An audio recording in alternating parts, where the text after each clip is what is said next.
लखन लख्यु रघुवंश ताक्यु हर कोदंड पुलकित गात बोले वचन चरण चाप ब्रह्मांड। प्रसंग।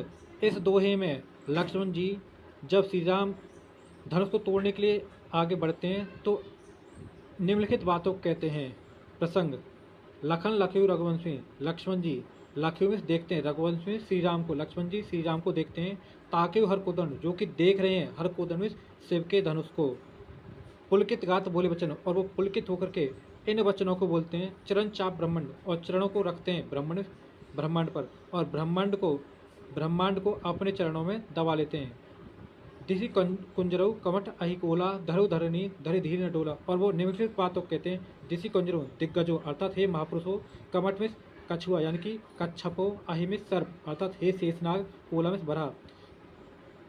हे दिग्गजो, कच्छपो, शेषनाग, हे बरहाओ, धरु धरनी में धरती को, धरो में पकड़ लीजिए, धरती को पकड़ लीजिए। धरि धीर, और धैर्य धारण करिए, धीर में धैर्य, धैर्य में रखिए, और धैर्य धारण रखिए। न डोला, यह डोले नहीं, अर्थात धरती को पकड़ लीजिए जिससे कि ये ना डोले।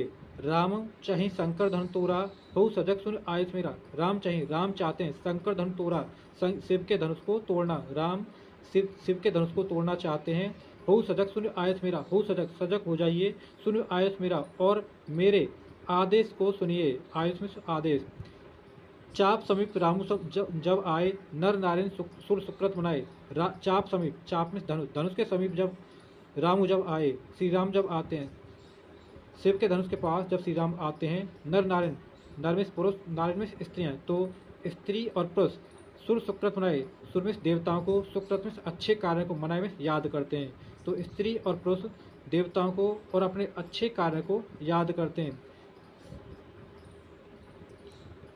सबकर संसौ अरु अज्ञानु, मंद महीपन कर अभिमानु। सबकर संसौ, सबकर में सभी का, संसौ में संदेश, सभी का संदेश, अरु अज्ञानु और अज्ञानता, मंद महीपन नीच राजा, कर अभिमानु का अभिमान, नीच राजाओं का अभिमान।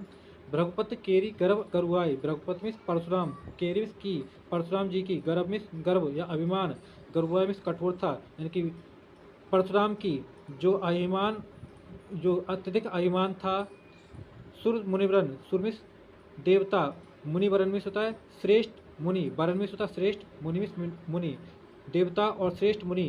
केरी में की, कदराई में होता है भय, देवताओं और श्रेष्ठ मुनियों का भय। सिय कर सोच जनक पछतावा, रानिन कर दारुण दुख दावा। सिय कर सोच, सीता जी, सिया में सीता जी, कर सोच में की सोच, सीता जी की सोच यानी कि चिंता। जनक पछतावा, और जनक जी का पछतावा यानी पश्चाताप। रानिन कर दारुण, रानिन में रानियों का, दारुण में होता है अत्यधिक, दुख दावा में होता है, दावा में अग्नि के समान दुख यानी कि गहरा दुख, यानी कि रानियों का गहरा अग्नि के समान दुख।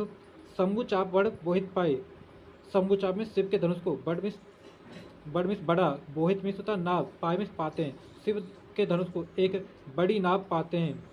चढ़ जाए सब संगु बनाए, चढ़ जाए में जिस पर चढ़ जाते हैं, सभी में सभी, संगु बनाए में समाज या फिर एक इकट्ठे होकर के, सभा बना करके इकट्ठे होकर के, यानी कि जो ये सब जो चीज़ें थी ये शिव के धनुष को एक नाव मान लेते हैं, और जिस पर सभी लोगों की चिंताएं या फिर पछतावा जो था वो उस नाव पर चढ़ जाते हैं, यानी कि अपने पश्चाताप को और दुखों को वे मान लेते हैं कि हमारे जो सभी हैं ये शिव के धनुष के साथ ही समाप्त हो जाएंगे, जिस पर सभी चढ़ जाते हैं। अर्थात उनकी जो इच्छाएं थी वो इस शिव के धनुष से जुड़ी हुई थी। सभी के जो दुख हो, चाहे श्रेष्ठ मुनि हो, जो सभी जो चीज़ें थी ये शिव के धनुष से जुड़ी हुई थी। और अगर श्री राम इस धनुष को उठा लेते या प्रत्यंचा चढ़ा देते तो उनकी ये सभी जो चीज़ें थी, डर था, वो समाप्त हो जाता। राम बाहुबल सिंधु अपारू, चाहत पारू नहीं कोई कर राहु। राम बाहुबल, राम की भुजाओं में अत्यधिक बल है।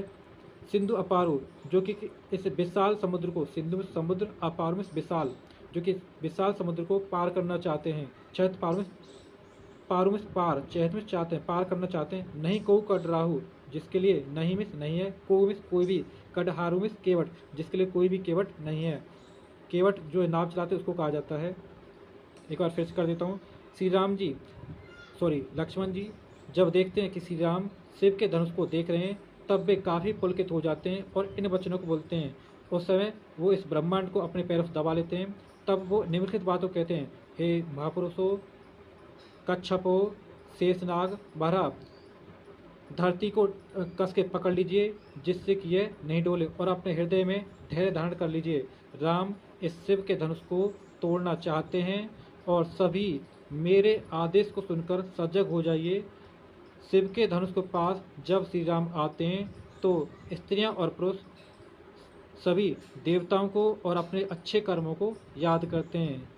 सभी का संदेह और अज्ञानता, नीच राजाओं का अभिमान, परशुराम के अत्यधिक अभिमान, देवताओं और श्रेष्ठ ऋषिमुनियों का भय, सीता जी की सोच, जनक जी का पछतावा, रानियों का अत्यधिक अग्नि के समान जलाने वाला दुख, ये सभी शिव के धनुष को एक बड़ी नाप पाते हैं और इस पर सभी एक समाज या फिर सभा बना करके इस पर चढ़ जाते हैं। राम की भुजाओं में अत्यधिक बल है जो इस विशाल समुद्र को पार करना, जो एक राम के भुजाओं में विशाल बल है जो कि विशाल समुद्र को पार करना चाहते हैं। इसके लिए अन्य कोई केवट नहीं है।